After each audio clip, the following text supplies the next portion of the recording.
everybody remembers the text, right, from the first trial that Proctor had to read, right? Well, in this case, that's what it says. Yes. This guy's reading them. And again, he was the recipient. He did chime in on a couple of them, but let's listen to how he handles this. Michael Proctor responded yet again. Is that right? That's correct. And in reference to Mr. Yanetti's photograph, he wrote, "I hate that man. I truly hate him." Correct? That's what it says.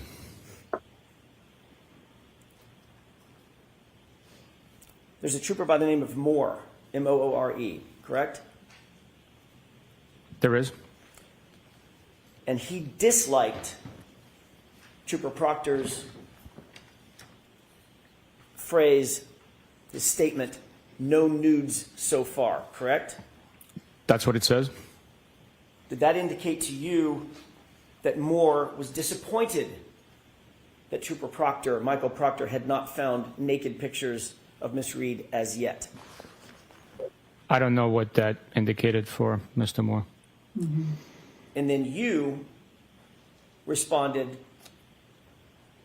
to the phrase, "funny, I'm going through his retarded client's phone," correct? I acknowledged that text message being sent.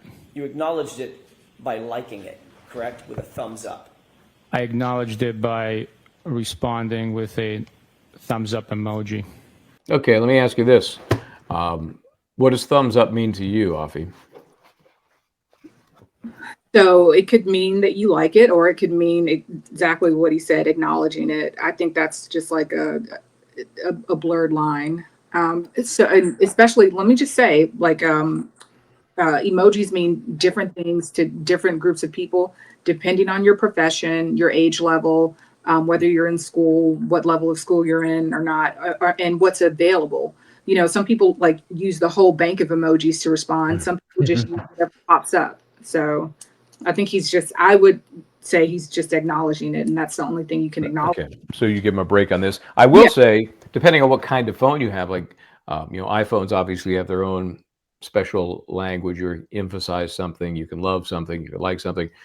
Whereas some phones, like Galaxies, they don't correspond, so you wouldn't get the emoji that matches that descriptor.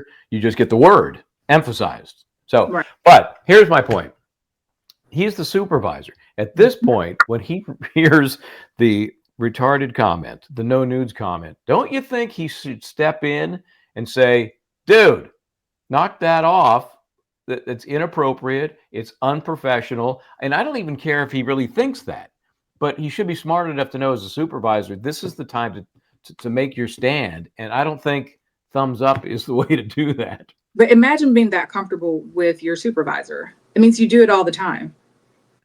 Yeah, that's why I'm thinking Bukhenik didn't care, really, but he should have been smart enough to know to basically make it look like he cared.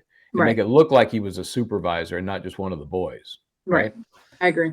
Yeah, horrible. The fact is, Trooper Proctor told you, his supervisor, in this series of text messages, that he was going through Miss Reed's phone. Is that right?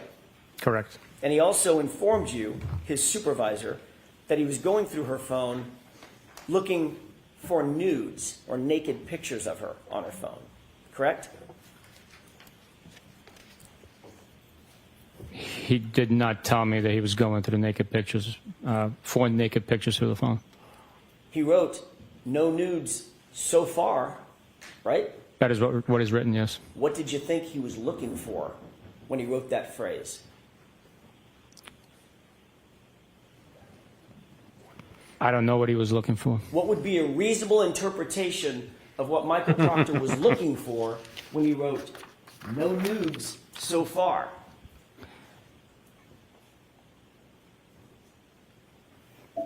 I don't know.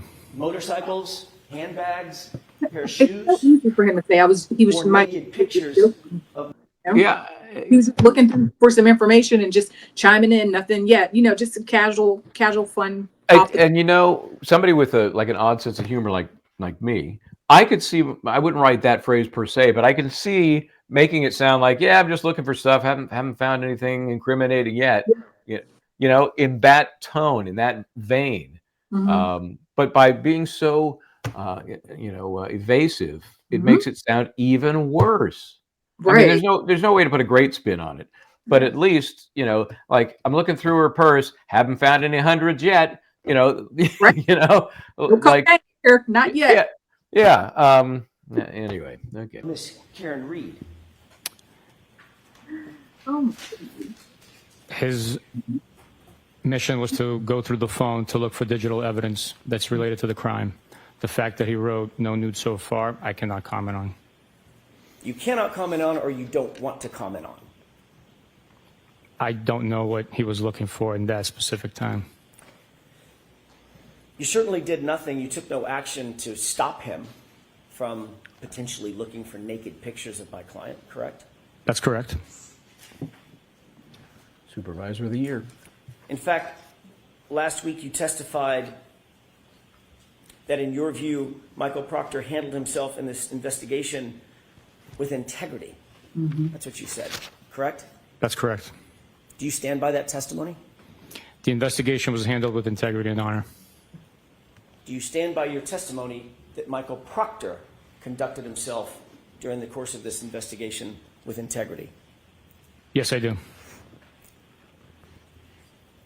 He also called her retarded, correct? That is what's written. That's what's written? That's a very passive way of saying it, Sergeant. That's what's written, or that's what he wrote? That's what he wrote. And that's what you read.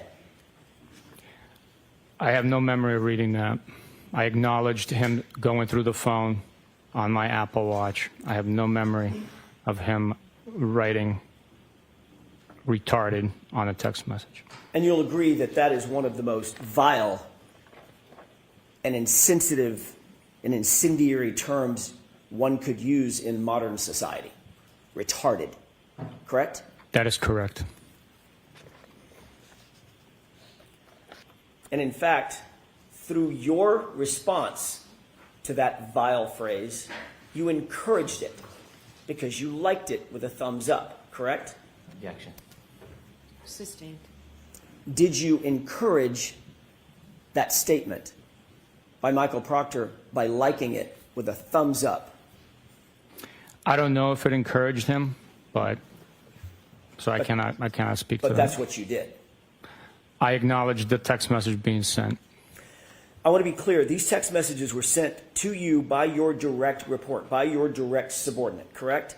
That's correct. And there was even someone on that text chain who was more senior than you, Lieutenant Fanning, right? That's correct. Michael Proctor was both your partner and the lead investigator on this case when he wrote that, correct? He's a subordinate, and he was the case officer. Can't even say lead investigator. Can't do it. This thread, text thread, contains communications between a subordinate, the person you call the case officer. By the way, let me ask you another question. Did you ever, during the course of the investigation in which you were a part, the sustained findings, the internal affairs investigation, did you ever review Colonel Noble's determinations about your subordinate, Michael Proctor?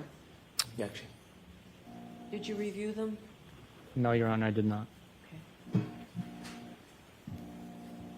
I don't know. Give me your take on this judge thing. This is something she does all the time, and it drives me crazy. Instead of just saying sustained, because there was an objection, or overruled, in this case, it would have been overruled because she then asks the question.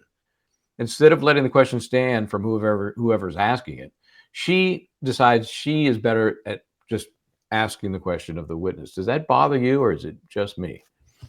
It doesn't bother me if she thinks that she can get an answer from the witness, because sometimes, you'll deal with the witness that will, just give you these circuitous answers over and over again. And they're a little bit more intimidated by the judge.